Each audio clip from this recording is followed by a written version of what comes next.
नमस्कार, मी पंजाब डक. आज आहे 19 ऑगस्ट 2026. राज्यात देखील आणखीन 1 सप्टेंबर पर्यंत बऱ्याच भागामध्ये विखुरलेल्या स्वरूपाचा पाऊस पडणार आहे. मग ते कसा पडणार आहे तुम्हाला एक सांगतो. तर त्या जिल्ह्याचे देखील नाव सांगतो. राज्यामध्ये 26 ऑगस्ट, 27, 28 ह्या दरम्यान म्हणजे ह्या 3 दिवसामध्ये काय होणार आहे, 26, 27, 28ला नागपूर जिल्हा, वर्धा, भंडारा, गोंदिया, चंद्रपूर, यवतमाळ, त्याच्यानंतर वाशिम, हिंगोली, अकोला, अमरावती, त्याच्यानंतर इकडं हिंगोली, परभणी जिल्हा, जालना जिल्हा, बीड जिल्हा, त्याच्यानंतर अहिल्यानगर, नेवाशापर्यंत, त्याच्यानंतर संभाजीनगर, जालना आणि इकडं जळगाव, जामोद ह्या पट्ट्यामध्ये ना 25, 26, 27, 28च्या दरम्यान त्या भागामध्ये पाऊस असणार आहे म्हणून हा अंदाज लक्षात यायचा. राज्यातला सगळीकडला पाऊस एकदम सगळीकडे पडणार नाही, काही काही भागात पडणार आहे, फक्त वेगवेगळ्या भागात पडायला. म्हणून परत एकदा सांगतो, 25 ऑगस्ट पासून ते 28 ऑगस्ट, 25, 26, 27, 28 या 4 दिवसामध्ये इकडं नेवासा, कोपरगाव, अहिल्यानगर ते भाग, त्याच्यानंतर संभाजीनगर, त्याच्यानंतर बीड जिल्हा, बीड जिल्ह्याचा उत्तरेकडील भाग, त्याच्यानंतर इकडं गेवराई, इकडं परभणी जिल्हा, हिंगोली जिल्हा, नांदेड जिल्हा, वाशिम जिल्हा, बुलढाणा जिल्हा, अकोला, अमरावती, वर्धा, नागपूर, भंडारा, गोंदिया, चंद्रपूर, यवतमाळ ह्या परिसरामध्ये मात्र 25 ते 28 ऑगस्टच्या दरम्यान भाग बदलत पाऊस पडणार आहे म्हणून त्या शेतकऱ्यांनी अंदाज लक्षात घ्यावा. त्याच्यानंतर आज 19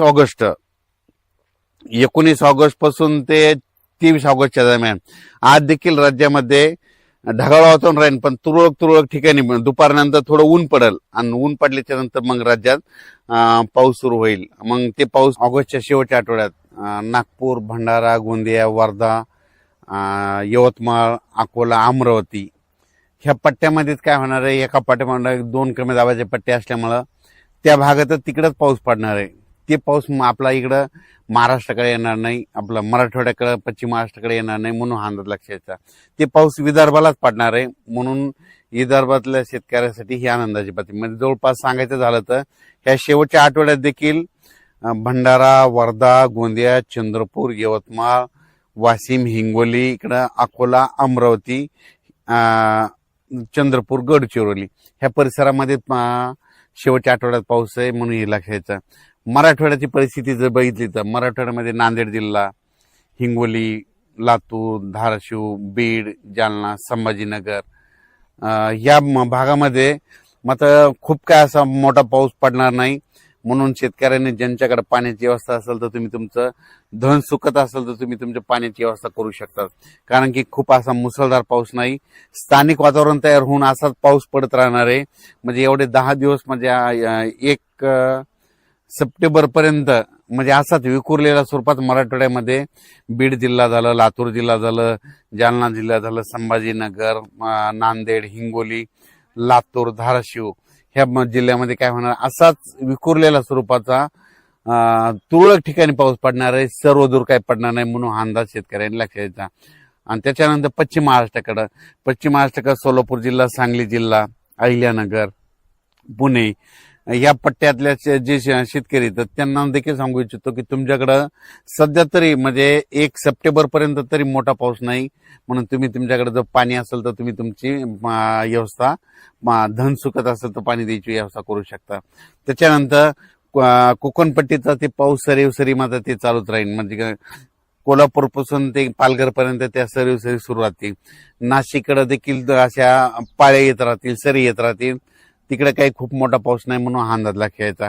त्याच्यानंतर इकडे नंदुरबार जिल्हा, धुळे जिल्हा, जळगाव जिल्हा आणि बुलढाणा जिल्हा तिकडे काय होणार आहे, ह्या शेवटच्या आठवड्यात एका पाठोपाठ 1-2 कमी दाबाचे पट्टे जात असल्यामुळे शेवटच्या आठवड्यात मात्र त्या धुळे जिल्हा, जळगाव जिल्हा, नंदुरबार, बुलढाणा, अकोला, अमरावती ह्या पट्ट्यामध्ये काय होणार आहे, त्या परिसरामध्ये पाऊस पडणार आहे म्हणून हा अंदाज लक्षात यायचा. पण राज्यात सर्वदूर सगळीकडे पाऊस पडेल असं काही सध्या तरी परिस्थिती नाही. महाराष्ट्रात म्हणजे पश्चिम महाराष्ट्र, मराठवाडा इकडे पाऊस न येण्याचं कारण सांगतो. काय झालं की एक बंगालच्या खाडीमधून जे कमी दाबाचे पट्टे तयार होतात ते काय होईल तर ते नागपूरकडून इकडं मध्य प्रदेशकडून इकडं गुजरात राजस्थानकडे 2 चालले तर मग ते जात असताना ते जोपर्यंत शांत होत नाहीत तोपर्यंत आपल्या इकडे पाऊस पडणार नाही म्हणून हा अंदाज लक्षात येतात. तसंच आता देखील परत 2 कमी दाबाचे पट्टे आहेत ते लो प्रेशर आहेत ते जाणार आहेत. त्याच्यामुळे काय होणार आहे ते विदर्भातच पाऊस पडणार आहे. मराठवाड्याकडे आणि पश्चिम महाराष्ट्राकडे खूप काही मोठा पाऊस पडणार नाही. स्थानिक वातावरण तयार होऊनच मराठवाड्यामध्ये 7 जिल्ह्यामध्ये असाच तुरळक भागात पाऊस पडणार आहे.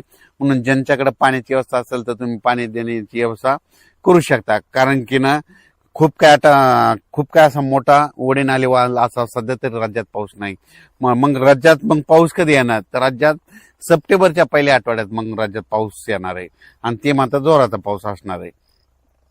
सध्या फक्त वरुणराजाची बॅटिंग फक्त विदर्भाकडेच आहे म्हणजे त्यांच्याकडेच आहे. कारण की ना मग त्याच्यामध्ये कोणतं सांगतो की परत एकदा सांगतो वर्धा, नागपूर, भंडारा, गोंदिया, चंद्रपूर, यवतमाळ, इकडं अकोला, अमरावती, पुन्हा मध्य प्रदेशचे जे लगतचे तालुके आहेत मोर्शी, अचलपूर, दर्यापूर, त्याच्यानंतर इकडं परतवाडा, इकडं जळगाव, जामोद ह्या पट्ट्यामध्येच काय होणार आहे ह्या शेवटच्या आठवड्यात मध्ये आता म्हणजे 18 ऑगस्ट ते 30 ऑगस्ट पर्यंत त्या परिसरामध्ये विदर्भातच पाऊस पडणार आहे. परत एक कमी दाबाचा पट्टा तयार होईल ते बी विदर्भात पडेल पण त्याचा पाऊस खूप लय झालं तर ह्या शेवटच्या आठवड्यात काय होईल की नांदेड जिल्हा एक घेईल, त्याच्यामध्ये हिंगोली एक घेईल, त्याच्यानंतर परभणी जिल्ह्यात काय भाग घेईल म्हणून तिथपर्यंत परभणी जिल्ह्यातच येईल.